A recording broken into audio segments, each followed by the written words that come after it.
My topic is Commission for Air Quality Management in NCR. The commission was formed by an ordinance in October 2020. The erstwhile Environment Pollution Prevention and Control Authority has been dissolved to make way for this commission. The Commission will be a statutory authority which will supersede bodies such as Central and State Pollution Control Boards of Delhi, Haryana, Uttar Pradesh, UP, and Punjab.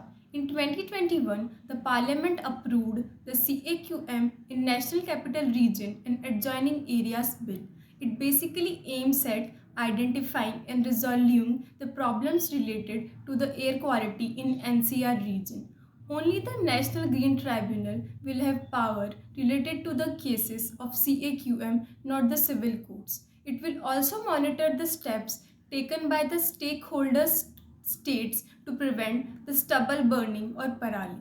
The composition of the states can be seen in three steps. First, the chairperson. The chairperson will be a full-time person who had been a secretary to the Indian government or a chief secretary to the state government. He'll hold the post for 3 years or until the age of 70 years. Second, the members of the several ministries as well as representatives of the stakeholder state will be there. Third, the experts from CPCB, ISRO, and civil society.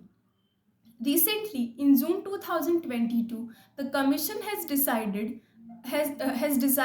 or given directions to ban the use of coal in Delhi NCR region in domestic, industrial, and other miscellaneous activities. This will reduce the emission of the greenhouse gases in the region. This will also help to save coal of 1.7 million ton annually.